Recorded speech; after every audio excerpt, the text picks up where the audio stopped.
The year was 2016. Indian Prime Minister Narendra Modi visited Iran for the first time.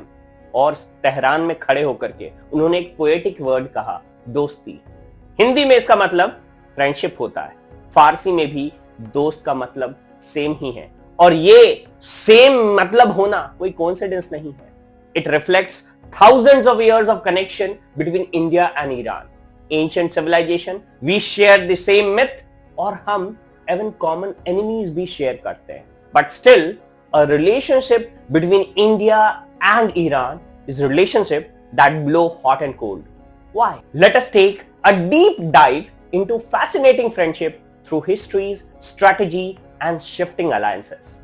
To understand India-Iran relationship, we go all the way back to around 3000 BCE. In northwest India, there was Kulli culture, whose signature pottery boxes were also found in Susa, that is an ancient Iranian city. Indus Valley Civilization, we must have heard it, trade actively with ancient Iran. Coins, seals have been discovered in Iranian sites like Kish, Ur and Susha. India imported silver and lapis lazuli, while Iran received ivory and spices from India. But around 2000 BCE, a new migration changed everything. The Aryans, the nomadic people from Central Asia, split into two groups. One entered the Iranian plateau and the other flowed through Indian subcontinent. In fact, the religious texts reflect this shared origin. The Indian Vedas talk about flood of water. The Iranian Zandavasta mentioned a flood of ice. In fact, even the name of India reflects connection between India and Iran. India is derived from a Persian word from Indus River. So they used to pronounce it as Hindu, and then that became Indu, and from Indu it became India. Iran comes from Aryan name, that means a land of Aryan. Thus, we share gods, rituals, myth, but over centuries they have evolved into distinct culture. Now coming to 500 BCE, the Achaemenian Empire of Persia ruled parts of northwest India like Punjab. Indian soldiers fought in Persian empires. Then came Alexander in 330 BCE. He defeated Persia and invaded India. During Chandragupta Maurya reign, Indo-Iranian ties strengthened. The famed Greek envoy Megasthenes wrote detailed accounts from the Mauryan court. In fact, this was the era when trade thrived. India exported spice, Iran sent back gold and silver. Border zone like Kandahar, Sistan and Kabul became the meeting point where ideas, language and religion blended. Many Indian dynasties trace route to Iran, like the Pallavas in the South India and the Ranas of the Udaipur. And the bond was not just political or economical, it was deeply cultural and civilizational. But then came the influence of Islam. In 650 AD, Islam enters Iran via Arab invasion.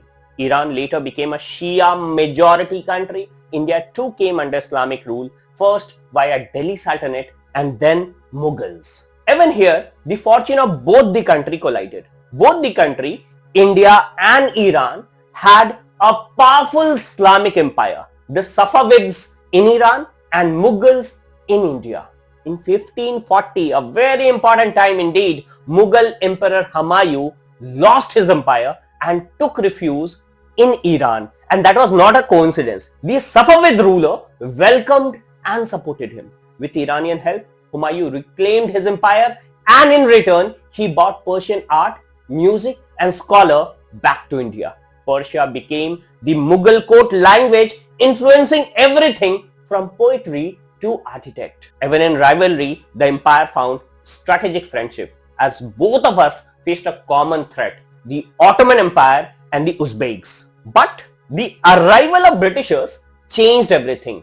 The British and Russian interference in Iran cut off centuries of contact between India and Iran. In fact, after independence, India became a non-aligned member leaning towards Soviet Union. Iran under Shah joined pro-West bloc like CENTO alongside Pakistan. This created distance.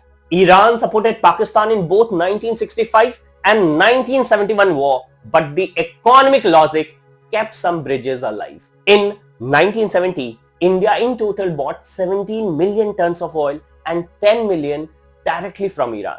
The Shah visited India, Indira Gandhi visited Tehran, but then what happened was Iranian revolution of 1979 that ended the monarchy, and relationship between India and Iran cooled off for a little bit period, but not for long.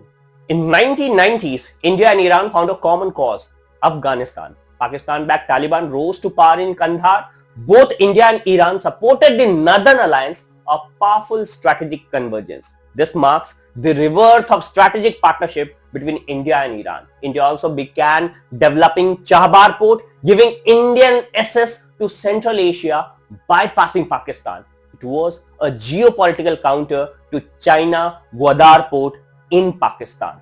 Until 2019, India imported nearly 5 lakh barrels per day from Iran.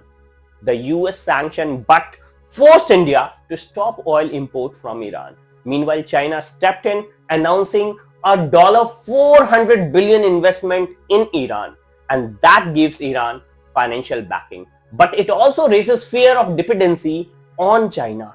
Iran doesn't want to be boxed in like Pakistan, which is why it still sees India as a balancing force both economically and geopolitically. So, what is the road ahead? The past tells us one thing: shared culture alongside Iran and India is not enough. What matters is now strategy.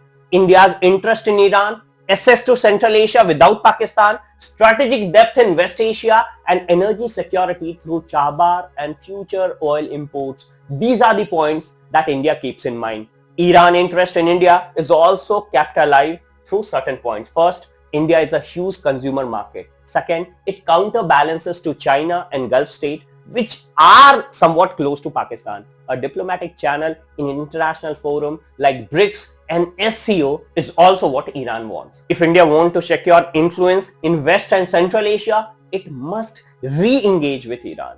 That means restarting oil trade through rupee real mechanism that is going to give India some benefit, finishing and operationalizing the Chabahar port, expanding cooperation in energy, railway, and counter-terrorism. In conclusion, India and Iran are two ancient civilizations. We once shared gods, stories, and empire. Today, we share strategic dilemma.